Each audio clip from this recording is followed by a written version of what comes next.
হাদিসের নাম্বার বলা এটা একটা ধোঁকা। কিভাবে ধোঁকা বললাম? প্রথমে আমাদের ওলামায়ে দেওবন্দ এটা অনেক সতর্ক করছে। যেমন কিছু মানুষ হাদিসের নাম্বার বলতো, কিন্তু হাদিস বলতো না। হাদিসের নাম্বার বললে বুঝতো কি এর চেয়ে বড় আলেম মনে হয় দুনিয়াত কেউ নাই। যেমন আমার এখানে অনেক ছাত্ররা ভাবতেছেন আমি না জানি কত বড় হুজুর, কারণ আমি দুই একটা নাম্বার বলি। এটা একটা ধোঁকা।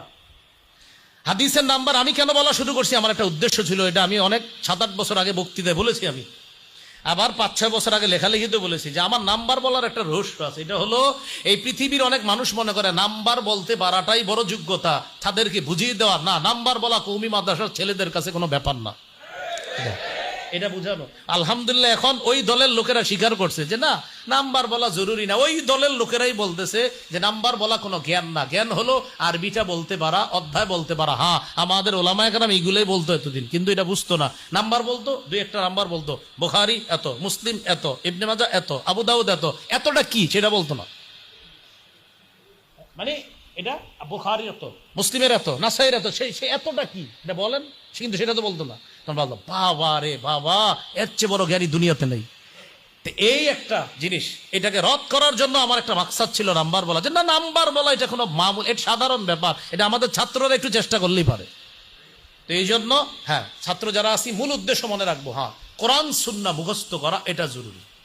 আপনি হাদিসের ইবারতগুলো মুখস্থ রাখা বাস এটা জরুরি। কোরআনের আয়াতগুলো আপনি বলতে পারা, এত নাম্বার আয়াত এটা জরুরি না। বাস সূরা নাহলে আছে আয়াতটা, সূরা ফাতিহাতে আছে আয়াতটা, সূরা বাকারার মধ্যে আয়াতটা আছে, 2 নাম্বার পারা আয়াতটা আছে, 2 নাম্বার না বলতে পারলো খালি একটু বলা, আল্লাহর কোরআনে আয়াতটা আছে, বাস জরুরি।